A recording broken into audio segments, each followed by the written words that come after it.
Hello students, कैसे हैं आप। Welcome back to my YouTube channel physics club by Shakti sir. इस वेक्टर सीरीज़ में हमने लास्ट लेक्चर में देखा था डॉट प्रोडक्ट के बारे में कि डॉट प्रोडक्ट टू वेक्टर्स का कैसे सॉल्व किया जाता है। आज के लास्ट टॉपिक में हम डिस्कशन में लाएंगे क्रॉस प्रोडक्ट क्या होता है, दो वेक्टर्स का क्रॉस प्रोडक्ट कैसे कैलकुलेट किया जाता है, कैसे एक पैरेललोग्राम का एरिया कैलकुलेट किया जाता है और टॉर्क को कैसे कैलकुलेट किया जाता है। कुछ न्यूमेरिकल्स भी देखेंगे, कुछ स्टैंडर्ड हैं, कुछ कॉन्सेप्चुअल हैं। Stay tuned. चलिए स्टार्ट करते हैं। आज का टॉपिक है vector product. Vector product of two vectors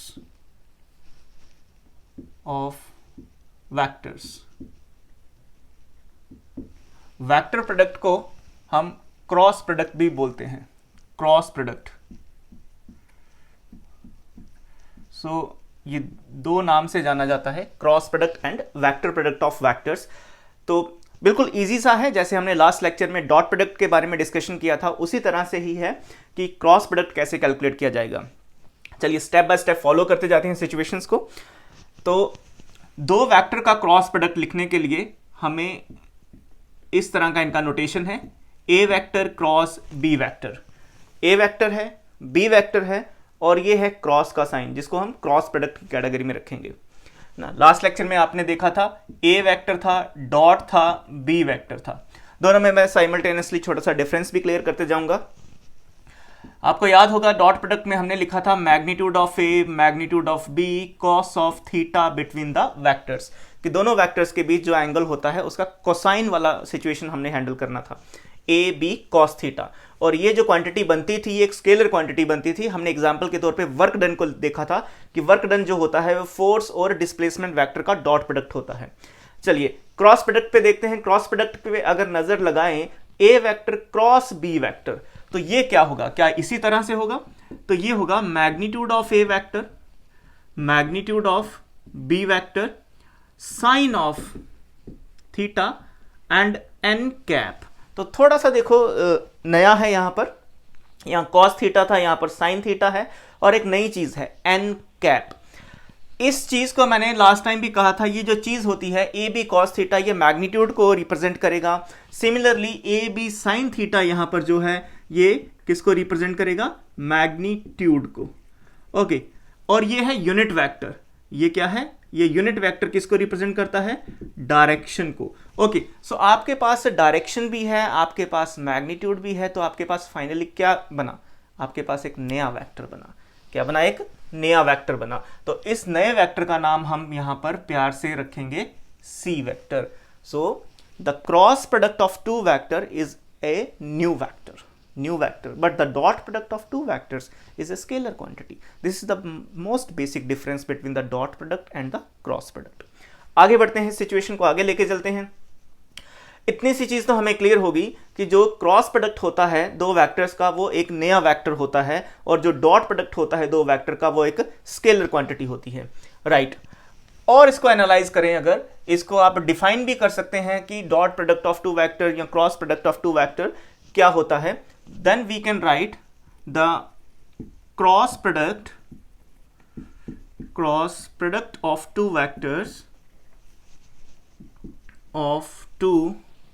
vectors is a vector. एक नया वेक्टर बना ना, is a vector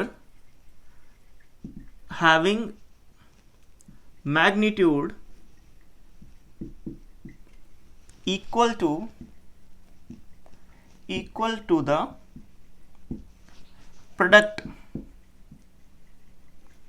of the magnitude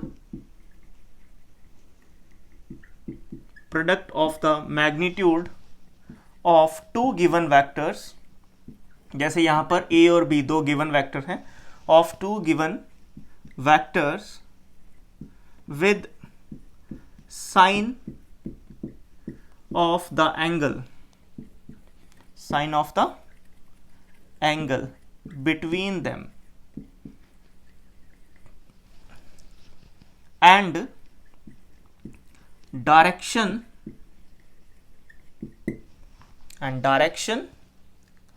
is perpendicular to the given vectors, to the given vectors according to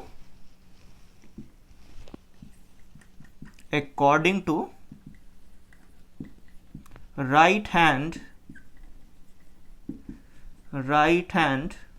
screw rule. So this is the most basic definition of cross product of two vectors. देखते हैं इसको step by step read करते हैं कि ये definition बता क्या रही है. ये डेफिनेशन कहती है the cross product of two vectors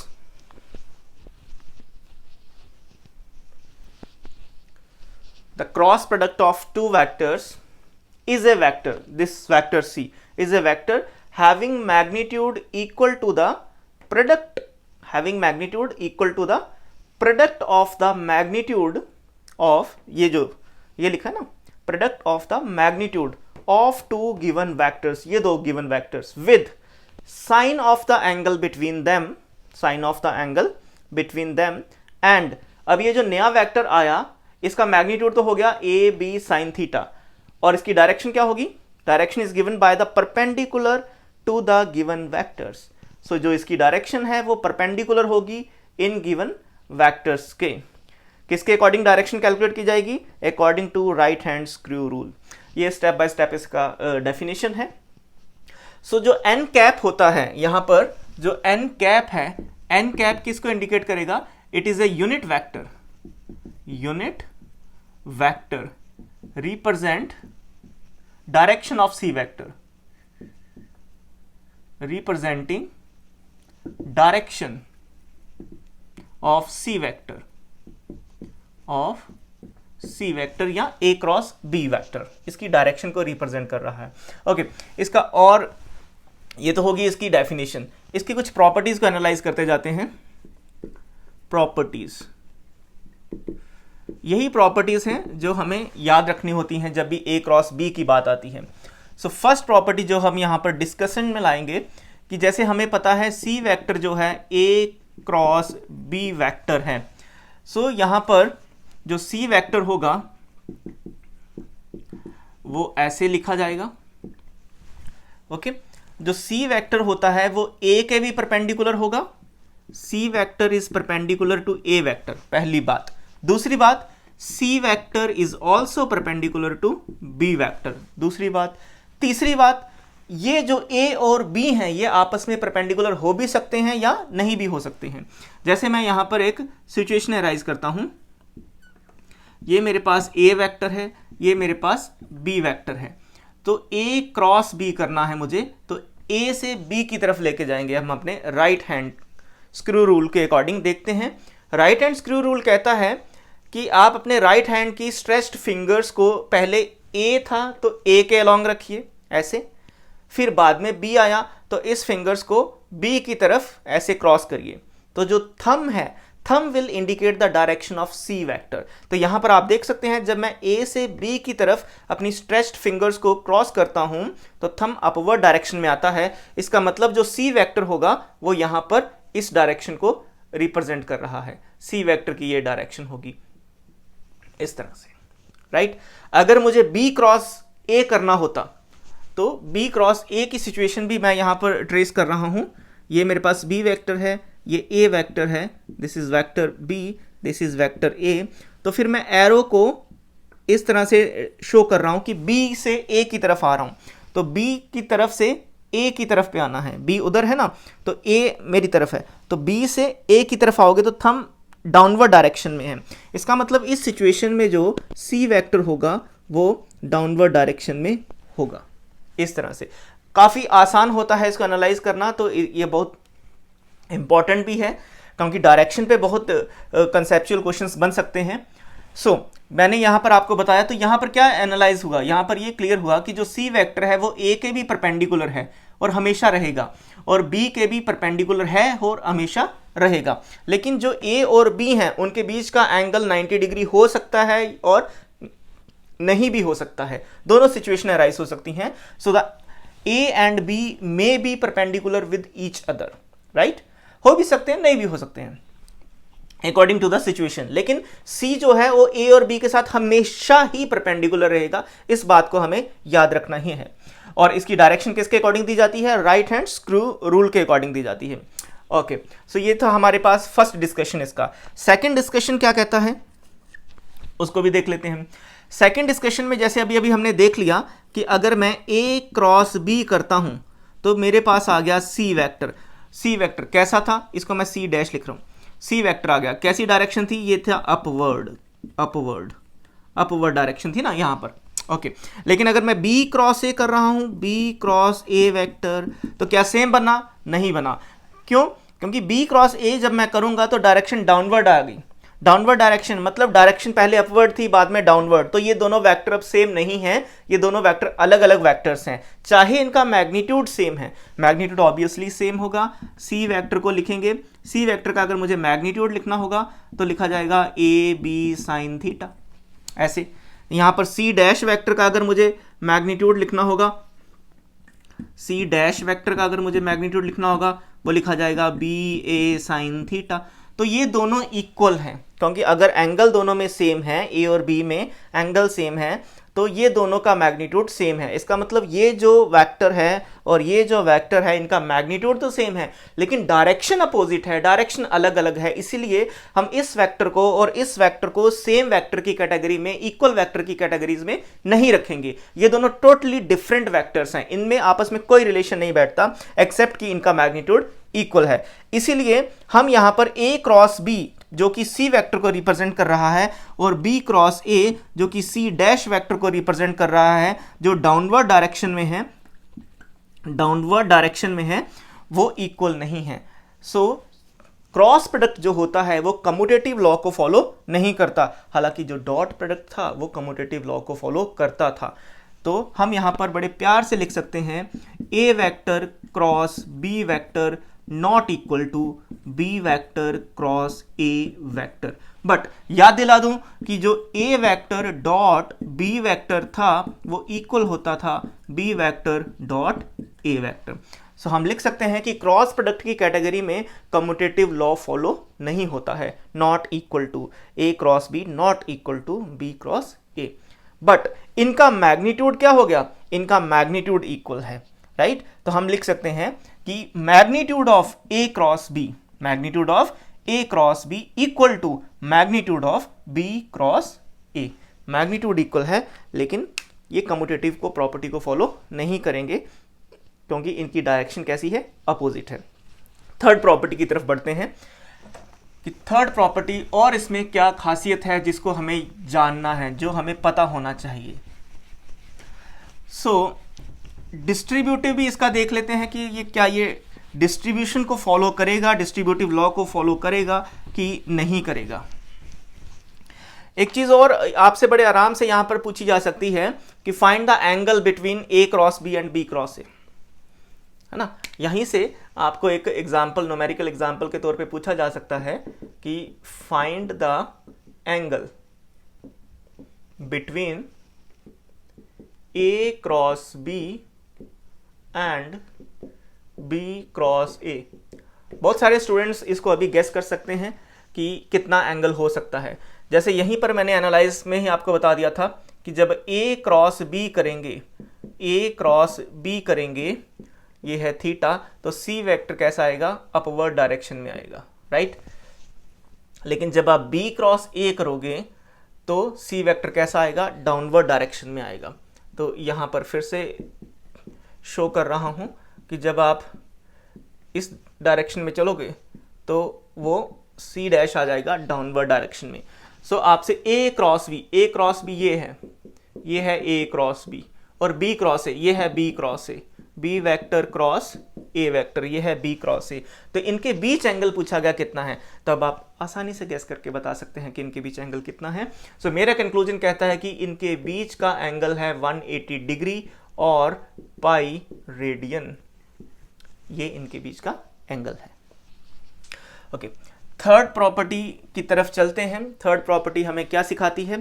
third property ऐसे देख लेते हैं कि अगर मेरे पास यहां है ए वेक्टर क्रॉस बी प्लस सी, इस तरह से है, तो इसको मैं कैसे ओपन करूंगा, ये लिखा जाएगा ए वेक्टर क्रॉस बी वेक्टर ऐसे प्लस ए वेक्टर क्रॉस सी वेक्टर, इस तरह से आप इसको ओपन कर सकते हैं ब्रैकेट्स को। सो काफी इजी है ये इक्वेशन ऐसे लिखना। नेक्स्ट मैं देख सकता हूं कि अपने ही साथ क्रॉस प्रोडक्ट कैसा होगा, कि जैसे मेरे पास ये ए वेक्टर है क्रॉस ए वेक्टर, तो ये किस कैटेगरी में जाएगा, तो इसको भी एनालाइज करते हैं। ए क्रॉस ए, तो जैसे ए क्रॉस बी था, तो magnitude of A sine of angle N cap ऐसा लिखा जाएगा, सबको पता है। बी की जगह ए लिख दिया जाएगा। ओके, एंगल की डिस्कशन करते हैं। अब ए वेक्टर, अगर ये ए वेक्टर है तो दूसरा वाला ए वेक्टर भी तो यही है ना, दूसरा वाला भी यही है, तो दोनों वेक्टर्स के बीच एंगल कितना हो गया, 0 डिग्री। कितना हो गया, 0 डिग्री। अब 0 डिग्री एंगल हो गया, तो थीटा की वैल्यू यहां मैं 0 पुट करता हूं, 0 डिग्री। तो साइन ऑफ 0 डिग्री कितना होता है, साइन ऑफ 0 डिग्री होता है 0। इसका मतलब यहां पर क्या आ जाएगा, 0 आ जाएगा, sine 0 0। So cross product of A vector with itself is always a 0। Clear है, आसान सी बात थी। नेक्स्ट टर्म को डिस्कशन में लाते हैं। फिफ्थ पॉइंट हमें क्या सिखाता है, यूनिट वेक्टर के बारे में सीखते हैं कि यूनिट वेक्टर किस कैटेगरी में जाएगा। चलिए उसको एनालाइज करते हैं, 6th पॉइंट को, कि यूनिट वेक्टर किस कैटेगरी में जाएगा। तो यूनिट वेक्टर जैसे n vector cross n vector, तो बड़ी आसानी से इसको लिख दिया जा सकता है। जैसे अभी मैंने आपको बताया था a क्रॉस a, तो n क्रॉस n भी क्या लिखा जाएगा, magnitude of n vector, magnitude of n vector, right, और sine of angle between them, इस तरह से। अगेन दोनों सिमिलर वेक्टर हैं, एंगल इनके बीच 0 डिग्री का होगा, जो डिस्कशन मैंने यहां फॉलो किया है, तो ये भी क्या आ जाएगा, 0 आ जाएगा। यहीं से आगे फिर मैं इसके स्पेशल केस डिस्कस कर रहा हूं कि आई कैप, आप सबको पता होगा, याद होना चाहिए कि हमने वेक्टर्स में ये डिस्कशन में लाया था कि एक्स एक्सिस होती है, एक वाई एक्सिस होती है, एक जेड एक्सिस होती है। एक्स एक्सिस का यूनिट वेक्टर आई कैप होता है, वाई एक्सिस के अलोंग जे कैप, और जेड एक्सिस की direction K cap vector indicate करता है। ऑलराइट, अब X axis, Y axis, Z axis, तीनों के बीच एंगल कितना, सारे बोलेंगे 90 डिग्री। मैंने भी कहा 90 डिग्री। कितना एंगल है तीनों के बीच, 90 डिग्री है। These are mutually perpendicular with each other. All these 3 coordinate axes are mutually perpendicular with each other. It means that the unit vector I has 90 degree angle with unit vector J as well as unit vector K. कि I और K के बीच 90 degree angle है, I और J के बीच 90 degree angle है, J और K के बीच भी 90 डिग्री एंगल है। ऑलराइट, सो हमें पता है 90 डिग्री साइन ऑफ 90, साइन 90 कितना होता है, 1 होता है, इजी है। और साइन ऑफ 0 डिग्री कितना होता है, 0 होता है। ओके, क्लियर है। तो सबसे पहले तो मैं आई क्रॉस आई करूंगा कि आई क्रॉस आई, ये आ जाएगा magnitude of unit vector, magnitude of unit vector लिख दिया, मैग्नीट्यूड ऑफ यूनिट वेक्टर लिख दिया। साइन ऑफ 0 डिग्री, क्योंकि सेम है ना, तो सेम में एंगल कितना होगा यार, 0 डिग्री का होगा। साइन 0 कितना होता है, 0 होता है, खत्म कहानी। इसका मतलब दो यूनिट वेक्टर जब आपस में ही आई क्रॉस आई, सिंपल याद रखो ना, आई क्रॉस आई हमेशा कितना रहेगा, 0 रहेगा। सिमिलरली जे क्रॉस जे भी कितना होगा, 0 होगा। सिमिलरली के क्रॉस के भी कितना होगा, 0 ही होगा। ओके, क्यों होगा 0, सबको क्लियर होना चाहिए। 0 इसीलिए होगा क्योंकि ये सेम डायरेक्शंस को रिप्रेजेंट करेंगे और इनके बीच का एंगल 0 डिग्री है। साइन ऑफ 0 डिग्री कितना होता है, 0 होता है। क्लियर, आगे बढ़ते हैं। अगर आई क्रॉस जे करना पड़ जाए तो भाई क्या होगा, चलिए उसको देखते हैं। आई वेक्टर क्रॉस जे वेक्टर, इनके बीच का एंगल कितना, 90 डिग्री। आई और जे के बीच का एंगल है 90 डिग्री, साइन 90 होता है 1। Magnitude of I vector, magnitude of J vector, sine of 90 degree. Sine 91 हो गया। मैग्नीट्यूड यूनिट वेक्टर का मैग्नीट्यूड, यूनिट वर्ड से ही पता लग रहा है ना कि उसका मैग्नीट्यूड 1 होगा, तो इसका भी वैल्यू 1 आएगा, इसका भी वैल्यू 1 आएगा, इसका भी वैल्यू 1 आएगा, तो इनका वैल्यू आ गया 1। इसका मतलब आई क्रॉस जे करेंगे 1 आ गया।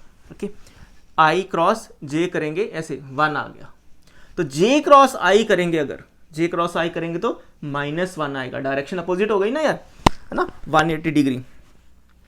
तो यहीं से लिख रहा हूं मैं, जे क्रॉस आई करेंगे तो -1 आएगा। सिमिलरली आई क्रॉस जे का 1 आ गया, जे क्रॉस के करेंगे, अगर जे क्रॉस के करेंगे तो ये भी ऐसे लिखा जाएगा, magnitude of J vector magnitude of के साइन ऑफ 90 डिग्री, तो ये हो जाएगा 1। तो के क्रॉस जे करेंगे तो के क्रॉस जे करेंगे, अगर रिवर्स करेंगे तो डायरेक्शन को तो -1 आ जाएगा, राइट। तो ये सबसे ज़्यादा इंपॉर्टेंट है हमारी कैलकुलेशंस में, जब भी आप न्यूमेरिकल सॉल्व करोगे, जब भी इस टूल का, इस मेथड का, क्रॉस प्रोडक्ट का यूज़ होगा। स्पेशली इसका यूज़ होता है जब आप टॉर्क को कैलकुलेट करते हो, एंगुलर मोमेंटम को कैलकुलेट करते हो, एंगुलर स्पीड को कैलकुलेट करते हो, राइट। तो इनका यूज़ आएगा।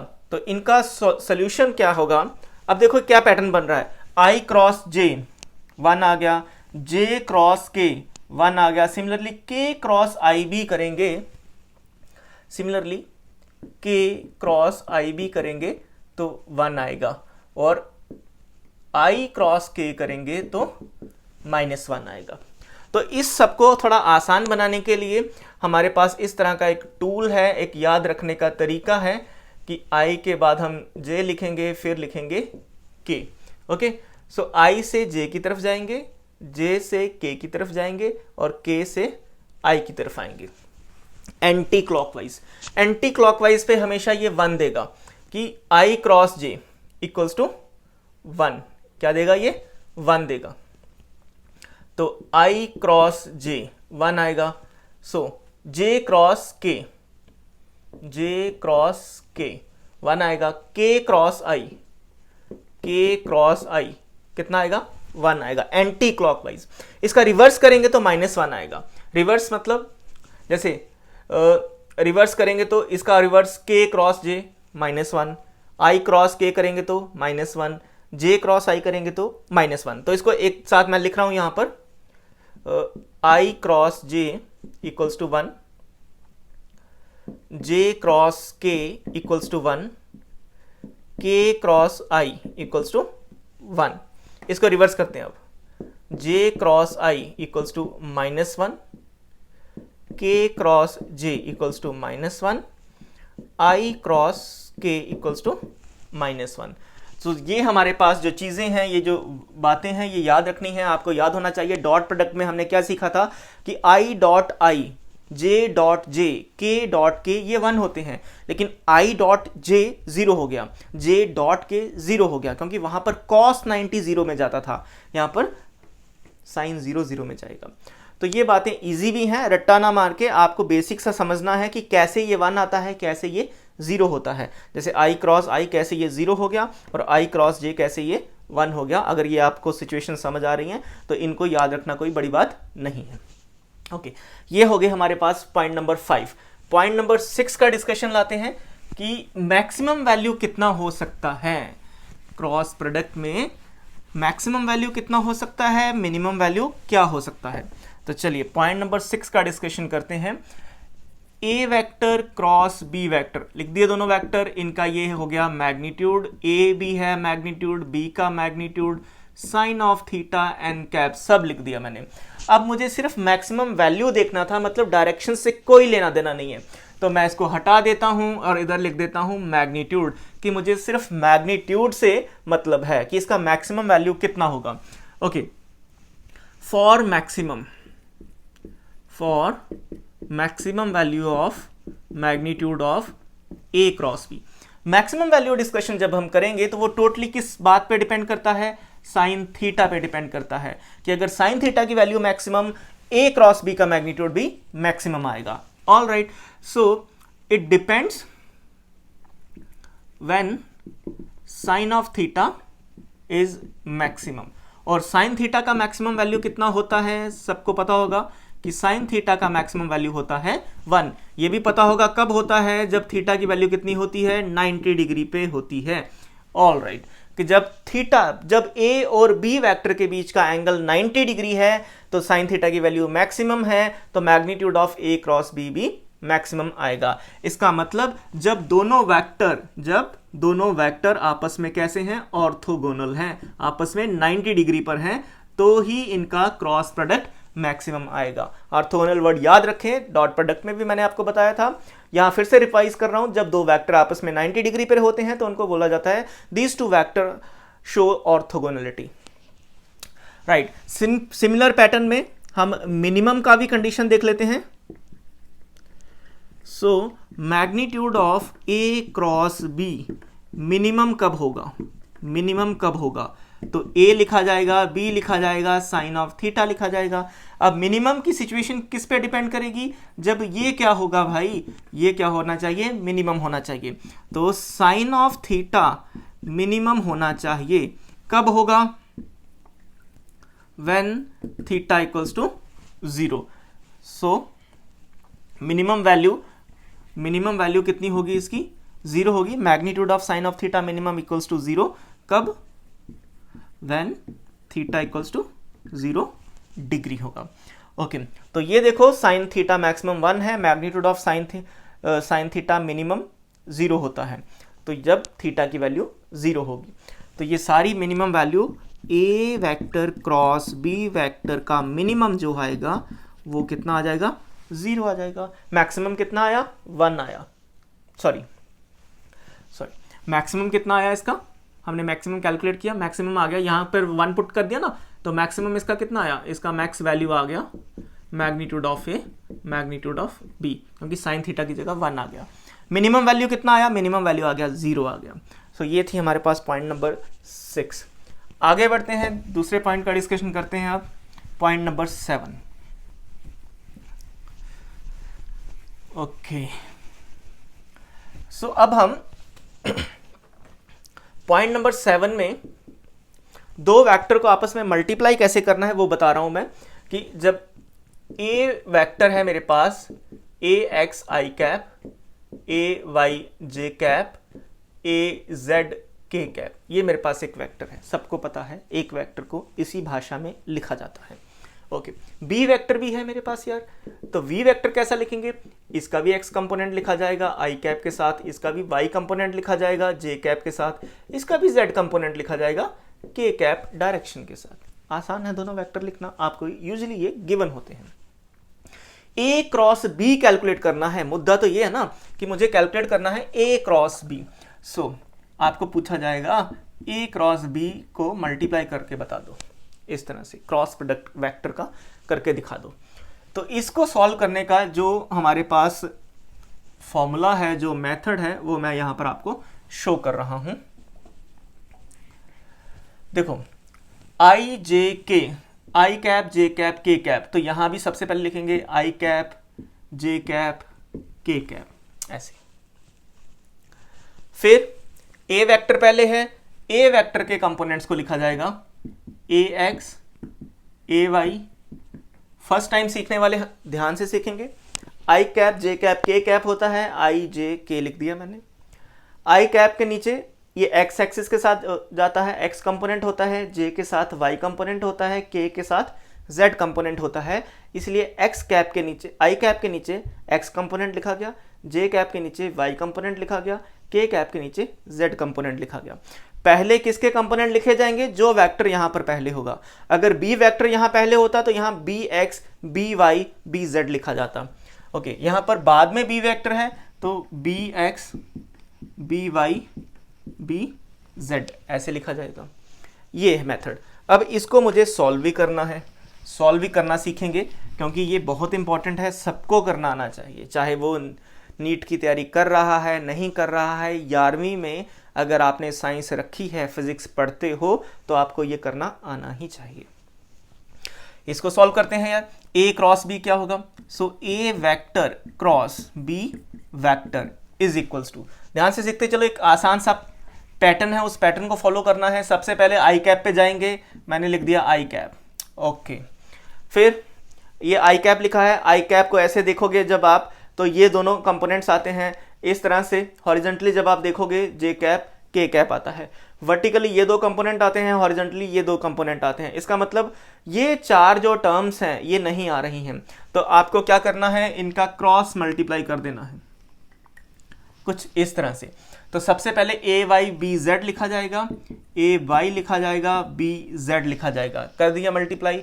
फिर माइनस का साइन, बी वाई ए जेड, बी वाई ए जेड लीजिए, ये आ गया। जो आपके पास नया वेक्टर बन रहा था ना, ये उसका एक्स कंपोनेंट आ गया क्योंकि इसके साथ आई कैप लिखा हुआ है। अब हमें वाई कंपोनेंट देखना है, ये आई कैप के साथ आ गया। अब सेम पैटर्न मुझे जे कैप के साथ फॉलो करना है, तो मैं लिख रहा हूं माइनस जे कैप। याद रखिएगा, माइनस लिख दोगे थोड़ा आसान हो जाता है, प्लस लिखोगे एक और फिर एक्स्ट्रा बात आपको याद रखनी पड़ सकती है, लेकिन माइनस लिखने से एक बात कम ही याद रखोगे, इसलिए मैं माइनस को यहाँ पर प्रेफर कर रहा हूँ। माइनस जे कैप लिख दिया। अब माइनस जे कैप में वर्टिकली देखोगे तो ए वाई आ रहा है, बी वाई आ रहा है, इनको छोड़ दें। हॉरिजॉन्टली देखोगे ये वाली लाइन को छोड़ दें। कौन कौन से चार एलिमेंट्स बचे, a x a z, b x b z. फिर से देखते हैं, जे कैप लिख दिया, वर्टिकली इस तरह से, इनको नहीं लिखना है और इनको भी नहीं लिखना है। कौन से चार एलिमेंट बचे, a x a z, b x b z, ये चार एलिमेंट बचे हैं। तो इनका अब आपको क्रॉस मल्टीप्लाई करना है ऐसे, अगेन इसी पैटर्न में आपको क्रॉस मल्टीप्लाई करना है। So a x b z, a x b z minus b x a z, b x a z, ये आ गया। ऑलराइट, फिर प्लस के कैप। सो माइनस सिर्फ जे कैप के साथ आएगा, ये टर्म भी पॉजिटिव है, ये टर्म भी पॉजिटिव आएगी। ब्रैकेट, सेम पैटर्न फॉलो करिए। के कैप, ये वाली रो नहीं लिखेंगे और ये वाला कॉलम नहीं लिखेंगे, ये रोज होती हैं और इस तरह से वर्टिकली कॉलम्स कहे जाते हैं।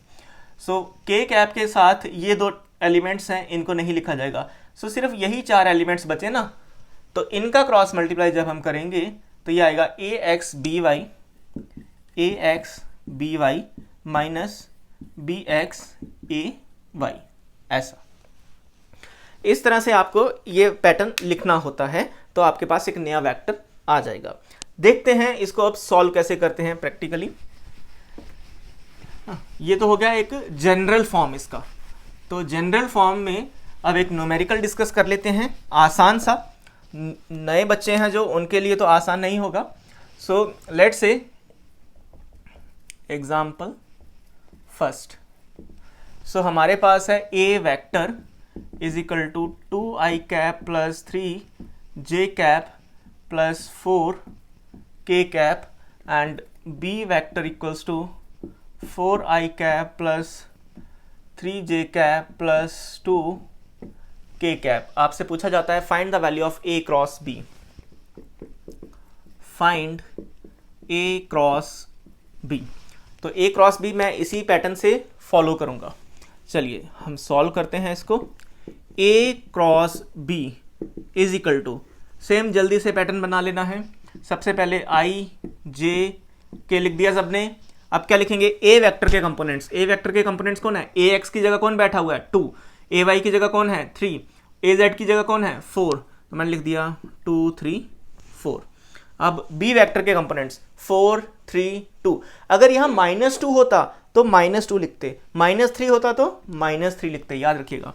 4 3 2, 4 3 2, ये आ गया। अब यहाँ पर आ जाइए, आई कैप। चलिए आई कैप, ये वाला कॉलम नहीं लिखा जाएगा, ये वाली रो नहीं लिखी जाएगी। ये चार एलिमेंट बचे, इनका क्रॉस मल्टीप्लाई कर दो। 3 × 2, पहले ऐसे होगा ना इनका मल्टीप्लाई, उसके बाद ऐसे होगा 3 × 2 6 माइनस 12 माइनस जे कैप। जे कैप में आपको याद होगा ये वाला वर्टिकल नहीं लिखा जाएगा, ये वाला हॉरिजॉन्टल नहीं लिखे जाएंगे।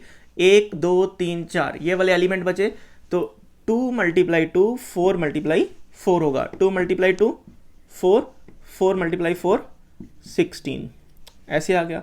प्लस के कैप, के कैप का भी देख लेते हैं फिर। के कैप में आपको ये वाले कॉलम नहीं लिखना है, ये वाली रो नहीं लिखनी है। ये चार एलिमेंट बचे, इनका क्रॉस मल्टीप्लाई आप करोगे 2 × 3 6 माइनस 4 × ये माइनस बाय डिफॉल्ट है, फॉर्मूले में है ये माइनस। 4 इंटू 3 12। इसको सॉल्व करें तो ये हो जाएगा -6i कैप। इसको सॉल्व करेंगे तो कितना आएगा -12। -12 और ये माइनस माइनस माइनस हो जाएगा +12 जे कैप। यहाँ से देखेंगे -6 आ गया, -6 के कैप। ये आपके पास नया वेक्टर आ गया जो A क्रॉस B वेक्टर कहलाएगा, A क्रॉस B वेक्टर कहलाएगा इस तरह से।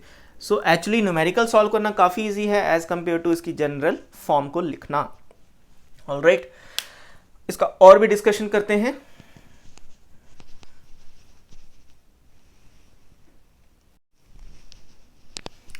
ओके, इसकी और डिस्कशन क्या है हमारे पास कि जैसे कुछ एग्जांपल्स हैं जो आपको अभी ही पूछी जाएंगी, चाहे आपने उनको आने वाले चैप्टर्स में पढ़ना है। जैसे एक है टॉर्क टर्म, टॉर्क, एक है angular momentum.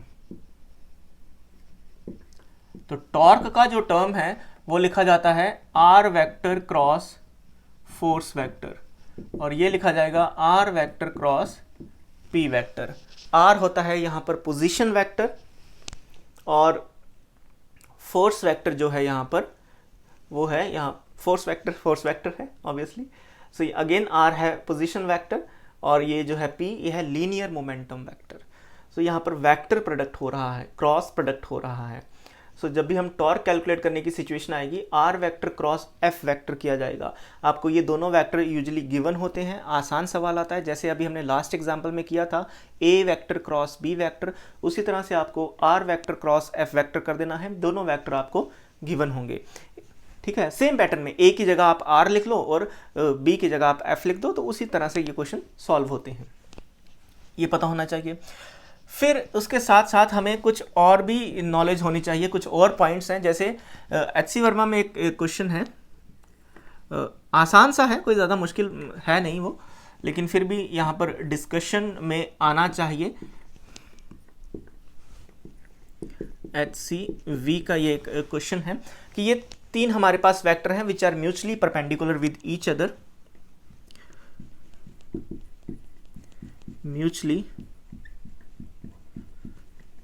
perpendicular with each other, with each other। Okay, ये हमारे पास तीन वेक्टर हैं जो आपस में म्यूचुअली परपेंडिकुलर हैं। तो क्वेश्चन है जो HCV में वो कहता है show C cross A cross B equal to 0। आसान सा है, लेकिन जो बच्चा फर्स्ट टाइम इसको पढ़ रहा है उसके लिए थोड़ा सा टाइम कंज्यूमिंग हो सकता है, मे बी सॉल्व भी ना हो, क्योंकि इसमें सॉल्व कुछ करना ही नहीं है, बस थोड़ा सा डायरेक्शंस को ध्यान रखना है। चलिए इसको डिस्कशन में लाते हैं। कहता है इसको बताइए कि ये 0 होगा। तो सबसे पहले हम ब्रैकेट वाली टर्म को अगर डिस्कशन में लाएं, A क्रॉस B, ये है A, ये है B, दोनों के बीच का एंगल कितना 90 डिग्री, सबको दिख रहा है, ये लिखा हुआ mutually perpendicular with each other. Okay, so जब इसको देखेंगे A क्रॉस B, तो एक नया वेक्टर बनेगा, क्योंकि क्रॉस प्रोडक्ट तो कहता है एक नया वेक्टर होगा, दो वेक्टर का क्रॉस प्रोडक्ट। तो A क्रॉस B, A से जब B की तरफ जाऊंगा तो C कैसा आएगा, या नया वाला वेक्टर कैसा आएगा, बाहर की तरफ। C भी तो ऐसा ही है, हालांकि बोर्ड पे मैंने ऐसे ड्रॉ किया हुआ है, लेकिन C ऐसा होगा, तभी तो म्यूचुअली परपेंडिकुलर होंगे। ये C वेक्टर है, A वेक्टर के साथ 90 डिग्री के साथ, B वेक्टर के साथ भी 90 डिग्री के साथ, ये जो C वेक्टर मैंने ड्रॉ किया हुआ है। सो A क्रॉस B को अगर मैं लिखता हूं कि ये एक नया वेक्टर है D वेक्टर, तो D वेक्टर भी कैसा होगा, A क्रॉस B, A से B की तरफ जाना है तो थंब आउटवर्ड आ रहा है। C वेक्टर भी ऐसा था, D वेक्टर भी ऐसा, तो दोनों के बीच का एंगल कितना यार, देखो ना, क्लियर हो रहा है ना। ये है C वेक्टर, और A क्रॉस B किया, यह है D वेक्टर, और दोनों कैसे हो गए, पैरेलल हो गए, दोनों वेक्टर पैरेलल हो गए। C वेक्टर और D वेक्टर दोनों जब पैरेलल हैं तो दोनों के बीच का एंगल कितना हो गया, 0 डिग्री, राइट। तो यहां से आ जाएगा C vector cross D vector. अब C D कितना होगा, ये होगा C D साइन थीटा। अब C और D के बीच कितना एंगल था, अभी मैंने डिस्कशन में बताया 0 था, तो यहां पर मैं कितना पुट करूंगा, 0 पुट करूंगा। साइन 0 कितना होता है, 0 हो जाता है, तो ये आ जाएगा C vector cross D। D किसका था, D क्या था, D था A क्रॉस B था, इक्वल्स टू प्रूव्ड। तो ये टोटली किस पे, डायरेक्शन पे ही डिपेंड करेगा कि जो A क्रॉस B आएगा वो C के पैरेलल आएगा। D जो आएगा, D is parallel with C vector. ठीक है, ये वाली बात के कारण ये 0 प्रूव हो रहा है। आसान सी डिस्कशन थी लेकिन इंपॉर्टेंट है। एक और HCV का ही क्वेश्चन है, उसको भी एग्जांपल में ले रहा हूं। क्या है सवाल? वो कहता है show that A dot A cross B equals to 0। बिल्कुल बेसिक सा सवाल है। अब सवाल है तो उसको इज्जत देनी पड़ेगी, उसको हमें सॉल्व करना ही है। A dot A cross B, तो रैंडमली हम इसको देख लेते हैं। मान लेते हैं ये मेरे पास A वेक्टर है और ये मेरे पास B वेक्टर है। तो A क्रॉस B करना है जब मेरे को, तो मैंने पहले भी आपको ये A क्रॉस B इस डायग्राम का बताया था। A से B की तरफ जाएंगे, थंब अपवर्ड आ रहा है, इसका मतलब A क्रॉस B जो होगा वो अपवर्ड डायरेक्शन में होगा, जिसको हम C वेक्टर भी बोल सकते हैं। क्या बोल सकते हैं? C वेक्टर भी बोल सकते हैं। ओके, ये भी मैंने आपको स्टार्टिंग में सिखाया था कि ये जो नया वाला वेक्टर आएगा A क्रॉस B वाला वेक्टर, जिसको हम C वेक्टर प्यार से बोलेंगे, वो C वेक्टर क्या होगा? A वेक्टर से भी 90 डिग्री बनाएगा और B वेक्टर से भी 90 डिग्री बनाएगा। इसका मतलब C वेक्टर और A वेक्टर के बीच एंगल कितना यार? सारे बोलेंगे 90 डिग्री। बोलो कितना एंगल? 90 डिग्री का एंगल। ओके, ये जो है इसको हमने क्या नाम दिया? इसको नाम दिया है C वेक्टर। चलो इसको देखते हैं। A dot C vector, A vector dot C vector, बताओ कितना होगा? ये है A वेक्टर, ये है C वेक्टर, कितना एंगल दोनों में? 90 डिग्री का एंगल। तो डॉट प्रोडक्ट अगर ओपन करेंगे तो ये हो जाएगा AC cos of 90। Dot product में तो cos लिखा जाता है ना, और cos 90 होता है 0, तो ये आ गया A dot C equals to 0। आसान है। C किसको बोला गया था? A क्रॉस B को बोला गया था, तो इसीलिए ये आएगा A vector dot A cross B equals to 0। आसान सी बात, सिंपल एंगल्स पे, सिंपल डायरेक्शन की नॉलेज पे डिपेंड था ये क्वेश्चन। ओके, एक और सवाल देख लेते हैं। वो काफ़ी इंपॉर्टेंट हो सकता है, वो जेई में भी आ सकता है, नीट में भी आ सकता है, स्कूल लेवल पे भी आ सकता है, क्योंकि उसमें एक छोटा सा कॉन्सेप्ट है या फिर एक टाइप है, टाइप ऑफ न्यूमेरिकल आप कह सकते हैं, कि ऐसे सवाल भी बनते हैं या पूछे जाते हैं। ऑलराइट, सो देखो क्या सवाल पूछा गया आपसे। आपसे क्वेश्चन पूछा गया है कि आपके पास वेक्टर है, A वेक्टर है आपके पास, A vector equals to 2i cap plus 3j cap plus 6k cap, और एक और वेक्टर है B वेक्टर है आपके पास 3i cap minus 6j cap plus 2k cap. ऐसे ये दो हमारे पास वेक्टर हैं। ओके, कहता है आपको A क्रॉस B, एक ऐसा वेक्टर कैलकुलेट करना है जो इन दोनों से परपेंडिकुलर हो। ठीक है, A है B है, then the vector which is perpendicular to A and B has magnitude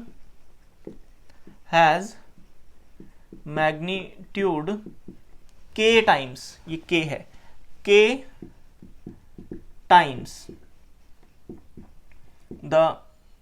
k times that of, एक और वेक्टर लिख रहा हूं 6i cap plus 2j cap minus 3k cap, ऐसे।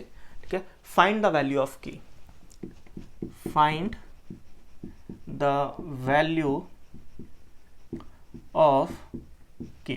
ये क्वेश्चन आ गया आपके पास कि दो वेक्टर हैं, A भी है B भी है, then the vector which is perpendicular to A and B, एक ऐसा वेक्टर जो A और B से परपेंडिकुलर हो, वो कौन सा वेक्टर होता है? वो वेक्टर होता है A क्रॉस B वेक्टर। ये जो नया वाला वेक्टर बनेगा ना A क्रॉस B करके, वो जो वेक्टर होगा वो perpendicular to A and B होगा। Okay, has magnitude k times that of this vector. मतलब ये जो सबसे पहले तो हमें ये वाला वेक्टर निकालना है, इस वेक्टर का जो मैग्नीट्यूड होगा वो k टाइम्स दिस वेक्टर होगा। तो k की वैल्यू को सॉल्व करना है, फाइंड आउट करना है।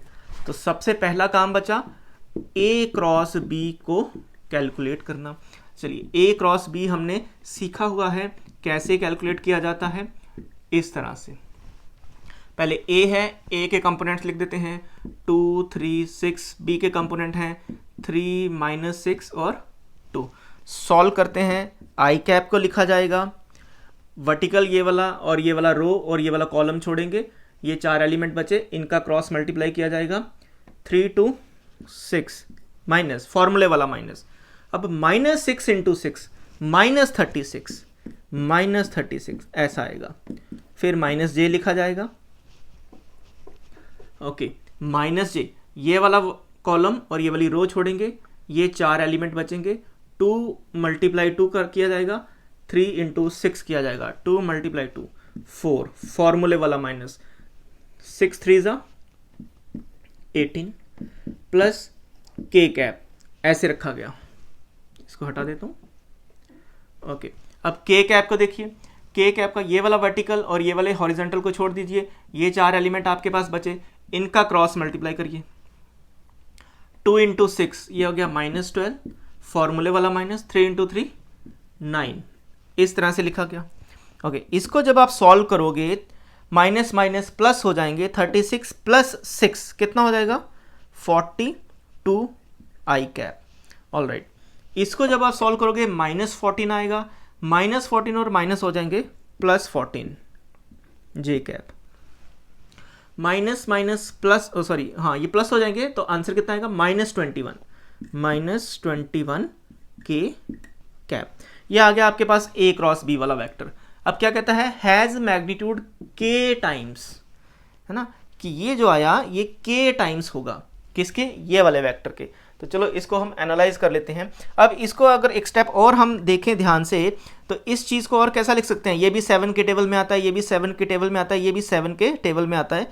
तो मैं 7 को ऐसे लिख देता हूँ, 7 6 × 42 होता है, 7 2 × 14 होता है, 7 3 × 21 होता है। तो a क्रॉस b को हम ऐसा लिख सकते हैं।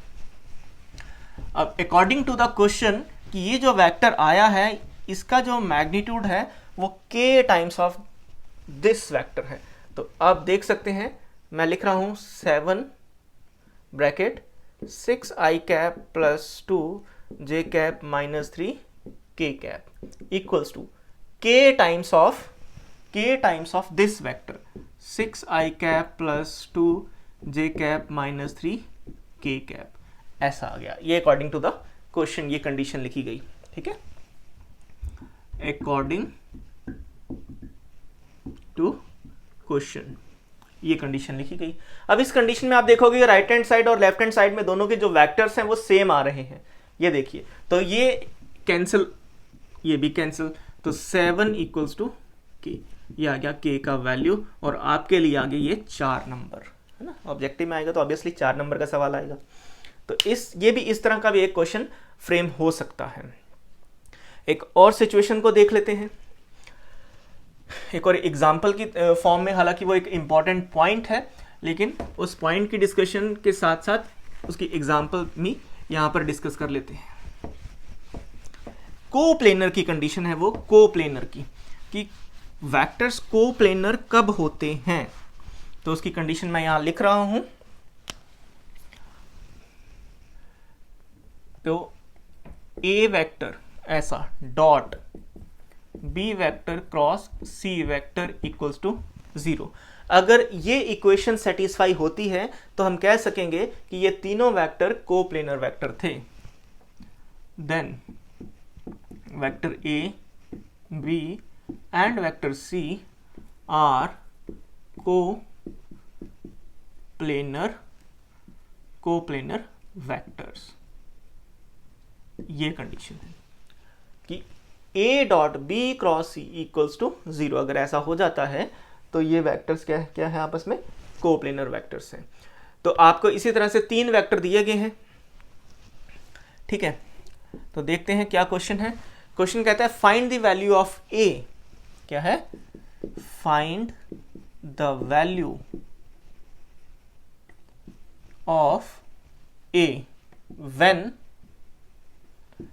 the vectors 2i cap plus 3j cap minus 2k cap 5i cap plus a j cap plus k cap and minus I cap plus 2j cap plus 3k cap are coplanar. तो ये a की value हमें calculate करनी है, ये a है, ये a की वैल्यू को मुझे कैलकुलेट करना है। लिख दिया गया। ये सारे तामझाम को हम सॉल्व करेंगे इक्वल टू 0 रख के k की वैल्यू के लिए। तो मैं इसको a मान लेता हूँ, इसको b मान लेता हूँ, इसको c मान लेता हूँ। तो पहले तो b क्रॉस c करना पड़ेगा ना, तो b क्रॉस c सबको करना आता है। अब तो i cap, j cap, k cap, b के कंपोनेंट हैं 5a और यहाँ पर k है तो 1 होगा, तो ये हो जाएगा 5a 1। इधर माइनस है तो इसका मतलब -1 है, -1 2 और 3 है। इसको सॉल्व करेंगे, आई कैप लिखा जाएगा। अब याद हो जाना चाहिए ये वाला वर्टिकल और ये वाले हॉरिजॉन्टल को छोड़ के जो 4 एलिमेंट बचे हैं उनका क्रॉस मल्टीप्लाई, तो ये आएगा 3a - 2 माइनस जे कैप, जे वाले वर्टिकल और हॉरिजॉन्टल को छोड़ के जो 4 एलिमेंट बचे हैं उनका क्रॉस मल्टीप्लिकेशन, 5 3 = 15 माइनस फॉर्मूले वाला -1 × 1 आएगा -1 और ये माइनस माइनस बन के प्लस हो जाएंगे। के कैप, ये वाला वर्टिकल और ये वाले हॉरिजॉन्टल छोड़ेंगे, ये 4 एलिमेंट बचेंगे, इनका क्रॉस मल्टीप्लाई, 5 2 = 10 फॉर्मूले वाला माइनस और -a ऐसा। इसको आप थोड़ा सुधार सकते हैं, इसको सॉल्व कर सकते हैं। जहां पर माइनस है माइनस करिए, जहां पर प्लस है प्लस करिए। तो देखते हैं ये न्यूमेरिकल आगे क्या करता है। तो यहां से तो आ गया, इसका i कंपोनेंट तो आ गया 3a - 2, ये आ गया इसका i कंपोनेंट। ये आएगा 16 - 16 j कैप और ये आएगा 10 + a, 10 + a k कैप। ये तो आ गया b cross c, b vector cross c vector, ये तो ऐसा आ गया। ओके, अब मुझे क्या चाहिए था, मुझे अब चाहिए ये है a dot b cross c calculate करना है मुझे, a dot b cross c। तो चलो इसको भी सॉल्व करते हैं। a dot b cross c कैसे करेंगे, b क्रॉस c तो कर लिया, अब a dot b cross c और उसको 0 भी पुट करना है, तभी तो a निकालेंगे। ये a, ओके, a का वैल्यू कितना है मेरे पास, ये है a का वैल्यू, तो वो हो जाएगा 2i cap plus 3j cap minus 2k cap, इस तरह से डॉट b क्रॉस c, ये है 3a - 2i cap minus 16j cap plus 10 + a k cap equals to 0, है ना, इक्वल्स टू 0 करना था ना, तो इक्वल्स टू 0 पुट इसको करना ही पड़ेगा, equal to 0। Okay, a dot b cross c, a dot b cross c equals to 0। अब डॉट प्रोडक्ट में हमने सीखा हुआ है i डॉट i1 होता है, j डॉट j1 होता है, k डॉट k1 होता है। इसका मतलब यहां पर i कंपोनेंट, यहां पर i कंपोनेंट, ये आपस में मल्टीप्लाई हो जाएंगे। तो यहां से i कंपोनेंट है 2, इधर से है 3a - 2, यहां से j कंपोनेंट है 3, इधर से j कंपोनेंट है -16, यहां से है -2, इधर से है k component 10 + a equals to 0। इस इक्वेशन को सॉल्व करके a की कैलकुलेशन करेंगे। तो ये देखते हैं कितना होगा, ये होगा 6a - 4, ये कितना होगा 48, 16 × 3 48 माइनस के साथ और -20 - 2a इक्वल्स टू 0। सॉल्व करते हैं इसको। 6a माइनस 2a, ये हो जाएगा 4a minus 4 minus 48 minus 20 equals to 0। Solve करिए इसको। 4a इक्वल्स टू 48 और 4, इनको एडिशन में लाएंगे, या ये तीनों नेगेटिव की टर्म है, राइट हैंड साइड जाके पॉजिटिव हो जाएंगी, तो ये हो जाएगा 52, 48 प्लस 4 52, 52 और 20 62, 72, okay, it's comes out to be 72। तो a का वैल्यू आया 72 डिवाइडेड बाय 4। 72 को 4 से डिवाइड करेंगे तो it's comes out to B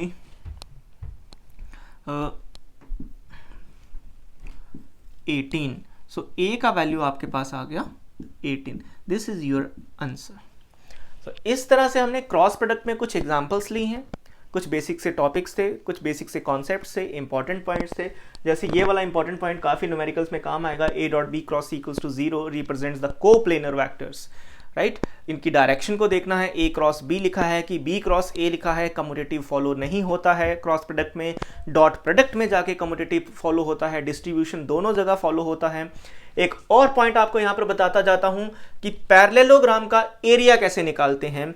simple सा फॉर्मूला है, सिंपल सा कॉन्सेप्ट है, जाते जाते वो भी डिस्कशन में लाता हूँ। हालांकि उसका कोई न्यूमेरिकल सॉल्व करने की ज़रूरत नहीं है, लेकिन पता होना चाहिए कि हमारे पास ये एक पैरेललोग्राम है, ये एक पैरेललोग्राम है, उस पैरेललोग्राम की दो साइड्स दो वेक्टर्स को रिप्रेजेंट कर रही हैं इस तरह से। तो आपको ये एक पैरेललोग्राम है, तो एरिया ऑफ पैरेललोग्राम आपसे पूछ लिया जा सकता है। तो सिंपल से आपने क्या करना है, ए वेक्टर क्रॉस बी वेक्टर का मैग्नीट्यूड निकाल देना है। ये सबको निकालना आता है, A B sine of theta. इसको सॉल्व करोगे जो भी आंसर आएगा वो एरिया होगा पैरेललोग्राम। ओके, तो ये आसान सी टर्म थी, पैरेललोग्राम का एरिया कैसे निकालते हैं, क्रॉस प्रोडक्ट का मैग्नीट्यूड लेके उसका एरिया निकाल दिया जाता है। तो आज का लेक्चर यहीं पर ख़त्म करता हूँ। आई होप को आपको ये समझ आया होगा, इसमें कंप्लीट अंडरस्टैंडिंग बनाइए। जो भी आपके पास किताब है उस किताब को फॉलो करिएगा, आसान से line to line word to word एक ही किताब को पढ़ने की कोशिश करिए, ठीक है। मेरी लेक्चर सीरीज इसी तरह से कंटिन्यू रहेगी। वेक्टर्स टॉपिक पे आज यहाँ पर ब्रेक लगती है। नेक्स्ट लेक्चर मैं काइनामेटिक्स से इन 1 डायमेंशन से शुरू करूँगा, जिसमें बड़े मज़ेदार टर्म्स आने वाली हैं, डिस्टेंस, डिस्प्लेसमेंट, आसान होते हुए भी न्यूमेरिकल का लेवल कहाँ तक जा सकता है वो बताऊँगा आपको, और मज़ा आएगा। Stay tuned and subscribe my channel. Bye bye.